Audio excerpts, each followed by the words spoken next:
Hi friends, welcome to Kalyani Telugu vlogs. ఎలా ఉన్నారు friends? నా ఛానల్ని మొదటిసారిగా చూస్తే సబ్స్క్రైబ్ చేసి సపోర్ట్ చేయండి ఫ్రెండ్స్. ఉపాధి అయింది ఎంతోమంది మహిళలకు, తెలుగు హౌస్ వైఫ్స్కి, టాలెంట్ ఉన్న వాళ్ళకి, ఫ్యాషన్ అనుకునే వాళ్ళకి ఎంతోమందికి కూడా, మన తెలుగు ప్రజలు ఎంతోమంది కూడా ఆదరిస్తూ యూట్యూబ్ని ఒక ప్లాట్ఫామ్గా ఎంచుకోవడానికి హౌస్ వైఫ్కి అవకాశం కల్పించారు ఫ్రెండ్స్. మీ అందరి ఆదరణ ఉంటేనే యూట్యూబ్ అనేది రన్ చేయగలుగుతాం. నేను కూడా ఇంట్లో ఉండే ఒక హౌస్ వైఫ్, నా సాధారణమైన ఒక హౌస్ వైఫ్ని ఫ్రెండ్స్. నాకు 3 పిల్లలు. బయటికి వెళ్ళి వర్క్ చేయవచ్చు, కానీ ఇప్పుడున్న సిచ్యువేషన్స్లో బయటికి వెళ్ళి వర్క్ చేయడం కుదరదు పిల్లలతోటి. అందుకని నేను కూడా యూట్యూబ్ని ప్లాట్ఫామ్గా ఎంచుకున్నాను. మీ అందరి లవ్ అండ్ సపోర్ట్ నా మీద ఉంచి నన్ను కూడా ఆదరిస్తూ నేను ఎంచుకున్న దాన్ని నేను నిరూపించుకోవడానికి నాకు ఒక అవకాశం ఇస్తారని ఆశిస్తున్నాను. ప్లీజ్ ఫ్రెండ్స్, సబ్స్క్రైబ్ చేసి సపోర్ట్ చేయండి ఫ్రెండ్స్. నేను సోషల్ మీడియాలోనే ఒక ఆర్టికల్ చూశాను ఫ్రెండ్స్. అది నాకు చాలా నచ్చింది, మీతో షేర్ చేసుకోవాలి అనుకుంటున్నాను ఫ్రెండ్స్. తప్పకుండా చూడండి. ఉరుకు పరుగుల జీవితం, సంపాదనపై వ్యామోహం, డబ్బుంటే చాలు కొండ మీద కోతి అయినా దిగొస్తుందనే అహంకారం.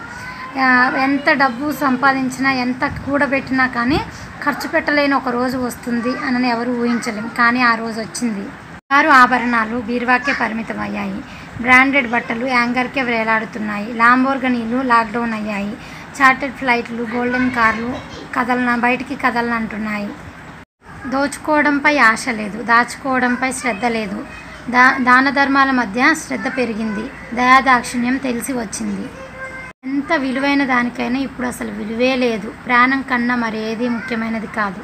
బాగుంది కదా ఫ్రెండ్స్? ఈ ఆర్టికల్ నాకు చాలా బాగా నచ్చింది ఫ్రెండ్స్. ఇప్పుడున్న సిచ్యువేషన్లో బంగారం ఉన్నవాళ్ళు బీరువాలోనే పెట్టుకోవాలి. కార్లు, బ్రాండెడ్ బట్టలు ఉన్నవాళ్ళు బయటకు తీసుకెళ్ళి వాటిని వేసుకొని బయటకి కార్లలో వెళ్ళడానికి వీల్లేదు. కేవలం ఇప్పుడున్న సిచ్యువేషన్లో ప్రాణాన్ని కాపాడుకుంటే చాలు అనుకునే స్థితి మనకు వచ్చింది ఫ్రెండ్స్. దోచుకోవాలన్నా దోచుకోలేరు కదా ఫ్రెండ్స్. ఇప్పుడున్న సిచ్యువేషన్లో దోచుకోవడానికి వెళ్ళినా ఏడ కరోనా వస్తుందని భయపడుతున్నారు. ఎవ్వరు వెళ్ళరు, చెయ్యరు. ఎటువంటి అత్యాచారాలు, ఎటువంటి యాక్సిడెంట్స్ ఏమీ లేవు ఫ్రెండ్స్. ఒక్కటి మాత్రం నిజం ఫ్రెండ్స్, దీనివల్ల చాలా వాటికి కూడా పొల్యూషన్ కూడా తగ్గిపోయింది ఫ్రెండ్స్. కాబట్టి ఇక్కడ నుంచి ఈ లాక్డౌన్ తర్వాత నుంచి కూడా ప్రతి ఒక్కరం ఈ విధంగానే ఉంటే బాగుంటుంది అని నేను అనుకున్నాను ఫ్రెండ్స్. ఎందుకంటే ఈ విధంగా ఉండండి అంటే ఇంట్లో ఉండమని నేను అనట్లేదు. కాకపోతే మనం వచ్చిన ప్రతి దాంట్లో కూడా దాన ధర్మాల మధ్య శ్రద్ధ కలిగి, దాక్షిణ్యం చేసే ఒక హృదయాన్ని మనం కలిగి ఉండి, కనికరాన్ని కలిగి ఉందాం ఫ్రెండ్స్. మానవత్వాన్ని చాటుకుందాం. నేను వార్తల్లో చూశాను, మీరు చూసారో లేదో అని షేర్ చేస్తున్నాను ఫ్రెండ్స్. హైదరాబాద్ రామంతపురంలో ఒక అతనికి కరోనా లేదు, దగ్గు, గొంతు నొప్పి ఉందంట ఫ్రెండ్స్. అయితే హాస్పిటల్కి వెళ్తే టెస్టులు చేస్తే కరోనా లక్షణాలు ఏమీ లేవండి, కరోనా కాదు, మామూలుగా వైరల్గా వచ్చే దగ్గు, గొంతు నొప్పి, ఏం కాదు అని పంపించారంట ఫ్రెండ్స్. కానీ తనకు నమ్మకం లేదు. అమ్మో నాకు కరోనా వచ్చిందో ఏమో అని ఒక చిన్న ఫోబియాలో ఉండిపోయాడనమాట, భయంగా ఉండిపోయాడంట ఫ్రెండ్స్. అతను సర్లే మరి ఇంకా నమ్మట్లే కదా అని కుటుంబ సభ్యులు ఇంకా గాంధీ హాస్పిటల్ కన్నా టెస్టుల కన్నా తీసుకుపోదాం, ఇతను అట్లన్నా నమ్ముతాడు, స్క్రీనింగ్ టెస్ట్ ఉంటుంది కదా ఫ్రెండ్స్, దానికన్నా పట్టుకెళ్దామని అనుకున్నారంట ఫ్రెండ్స్. ఇక అనుకున్నాం అదే తడువుగా ఇక మధ్యాహ్నం మార్నింగ్ 9 వెళ్దాం అనుకునే లోపు అతనుకున్న భయం, ఏమో నాకు కరోనా వచ్చిందో ఏమో, నేను చచ్చిపోతానో ఏమో ఒక చిన్న భయంతో టెన్షన్ తీసుకొని స్ట్రెస్కి ఫీల్ అయ్యి అక్కడ వాళ్ళ ఇంటి మీద బాల్కనీ నుంచి కింద పడితే తల పగిలి చచ్చిపోయాడు ఫ్రెండ్స్. అలా చేయకూడదు కదా ఫ్రెండ్స్. చూడండి, కరోనా గురించి చెప్పండి, మంచిగా ప్రికాషన్స్ తీసుకోండి అని చెప్పండి. వామ్మో కరోనా వస్తే కష్టం, మనం బ్రతకలేము, మనం చేయలేమని భయపెట్టే విధంగా చెప్పకండి. చేతనైతే వాళ్ళు ప్రికాషన్స్ గురించి చెప్పండి, కానీ ఇట్లాంటివి చెప్పకండి ఫ్రెండ్స్. అతని భయం వల్ల చనిపోయాడు. కొంతమంది సున్నితమైన హృదయాన్ని కలిగి ఉంటారు ఫ్రెండ్స్. అట్లాంటి వాళ్ళ దగ్గర ఇట్లాంటివి చెప్తే ఇట్లనే లోగా ఫీల్ అయిపోతూ ఉంటారు. ప్లీజ్ అండి, ప్రతి ఒక్కరు కూడా కరోనా గురించి పాజిటివ్గా చెప్పండి. అంటే అది రోగమే కాదనట్లే, కాకపోతే అట్ల నుంచి ముందే మనమైతే చంపలేంగా, అది రాకముందే మనుషుల్ని. కాబట్టి ప్రతి ఒక్కరు కూడా చెప్పే విధంగా చెప్పండి. అందుకే కేసీఆర్ గారు కూడా వాట్సాప్లలో ఇట్లా కరోనాకు సంబంధించిన న్యూస్ స్ప్రెడ్ చేస్తే జైల్లో పెట్టడం తప్పకుండా చెప్పింది. ఇందుకే చెప్పారు ఫ్రెండ్స్, అట్లా చేయొద్దు అని, అట్లా స్ప్రెడ్ చేయొద్దు అని చెప్పేసి. మళ్ళీ ఇంకోటి ఏంటంటే ఫ్రెండ్స్, కరోనా వస్తే చచ్చిపోతారు అందరిలాగా మనం కూడా చచ్చిపోతామని ఎందుకు అనుకోవాలి ఫ్రెండ్స్. 90 ఏళ్ళ వృద్ధురాలు కరోనాను జయించింది, 6 ఏళ్ళ చిన్నారి కరోనాను జయించింది. 90,000 వృద్ధురాలు జయించగలిగింది. 6 సంవత్సరాల పాప కరోనాని జయించి డిశ్చార్జ్ అయ్యి ఇంటికి వచ్చినప్పుడు మనం ఎందుకు జయించలేం ఫ్రెండ్స్? ఫస్ట్ మనలో ఉన్న మనోధైర్యాన్ని గట్టిగా ఉంచుకోవాలి. నేను ఏది వచ్చినా కానీ నేను నిలబడగలనని ఉండాలి. మనలో ఉన్న ఇమ్యూనిటీ పవర్ని పెంచుకోవాలి. మన ధైర్యమే మనల్ని కాపాడుతుంది ఫ్రెండ్స్. ప్రతి ఒక్కరు కూడా ప్రతి చిన్న వాటికి లోగా ఫీల్ అవ్వకండి. ఫస్ట్ టెన్షన్ స్ట్రెస్ తీసుకోకండి ఫ్రెండ్స్. ఫ్రెండ్స్ ఇదైతే నాకు ఫన్నీ అనిపించింది. ఒక అమ్మాయిని ప్రేమించి పెళ్లి చేసుకున్నాడు. ఇంట్లో వాళ్ళకి చెప్పడానికి కొంచెం భయం అనిపించి రెంటెడ్ హౌస్లోనే ఉంచాడు, వాళ్ళ మమ్మీ వాళ్ళకి చెప్పకుండా. ఇప్పుడు ఈ కరోనా సమయం కదా ఫ్రెండ్స్, అయితే వాళ్ళ మమ్మీ సరుకులు తెమ్మని పంపిస్తే సరుకులు తేడానికని వెళ్తే అంతలోనే అక్కడ రెంటెడ్ హౌస్లో ఉన్న వాళ్ళు ఉండనియట్లేదని చెప్పేసి సరుకులకి వెళ్ళిన మనిషి తను పెళ్లి చేసుకున్న భార్యను ఇంటికి తీసుకొచ్చేసరికి తల్లి స్టన్ అయిపోయింది అనమాట, షాక్ అయిపోయింది.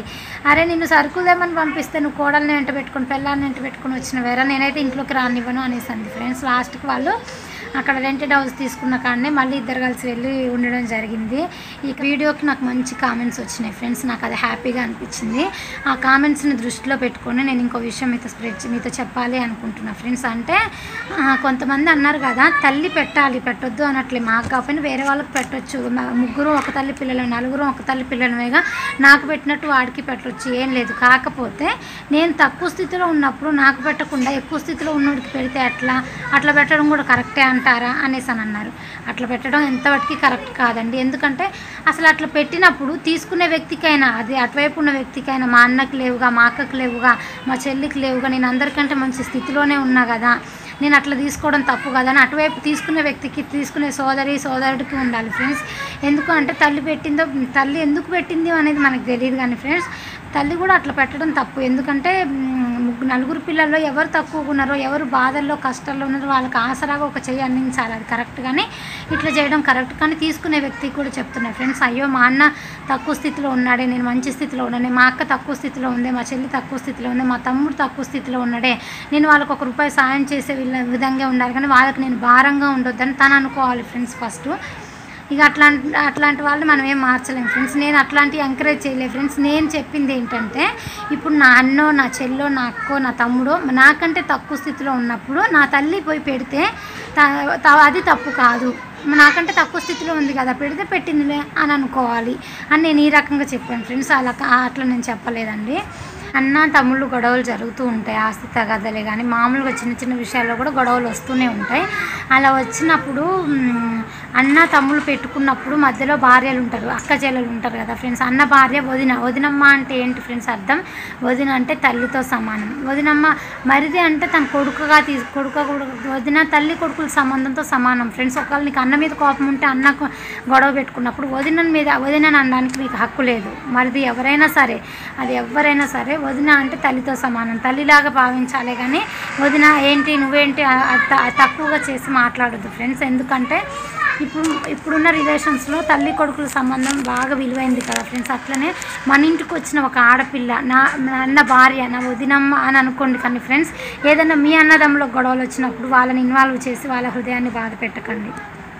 మగవాళ్ళకి చెప్తున్నా ఫ్రెండ్స్, ఎవరైనా పెళ్ళి కాకముందుకు తాగుడికి అలవాటై ఉన్న వాళ్ళైతే పెళ్లి చేసుకోకండి ఫ్రెండ్స్. ఎందుకంటే నా చిన్నతనంలో అంటే నేను 2009 9th క్లాస్లో ఉన్నప్పుడు మా ట్యూషన్ పక్కన వాళ్ళు రోజు ఆయన తాగి రావడం, ఆమెను కొట్టడం. ఆమెకు ఒక చిన్న బాబు ఉండేది, ఆ బాబు కూడా వాళ్ళ అమ్మ ఏడుస్తూ ఉండేది. అట్లా కొడుతున్నప్పుడు మా ట్యూషన్ టీచర్ మధ్యలో వెళ్ళి ఆమెని తీసుకురావడం, కొంచెం వాటర్ ఇవ్వడం అట్లా చేసేది. నాకు అప్పుడే అంత ఆలోచన లేదు, కానీ తాగువాలంటే నాకు అసహ్యం అనమాట. నేను ముందుగా చెప్తున్నా, ఎవరైనా పెళ్లి చేసుకునే వాళ్ళు ఉంటే కంపల్సరీగా తాగేటోళ్ళు ఉంటే మాత్రం చేసుకోకండి. వచ్చిన ఆడపిల్లని బాధ పెట్టకండి. తాగేటోళ్ళకి అసలు పెళ్లి పిల్లలు ఎందుకు? ఒకవేళ మీరు చేసుకొని వాళ్ళని బాధ పెట్టే హక్కు మీకు ఎవరు ఇచ్చారు?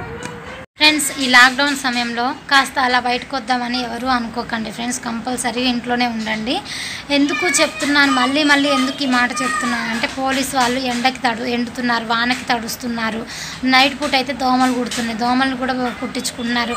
అన్నం ఆహారం శ్రద్ధ పెట్టి కూడా ప్రతి దాంట్లో కూడా డ్యూటీనే ఫస్ట్ వాళ్ళు డ్యూటీయే చేస్తున్నారు ఫ్రెండ్స్. మన వంతు సాయంగా మనం ఇంట్లోనే ఉందాం. Stay home, stay safe, take care, by bye friends. ఈరోజు సండే కదా ఫ్రెండ్స్, స్పెషల్ ఏం చేసుకున్నారో నా కామెంట్ సెక్షన్లో తప్పకుండా షేర్ చేయండి ఫ్రెండ్స్.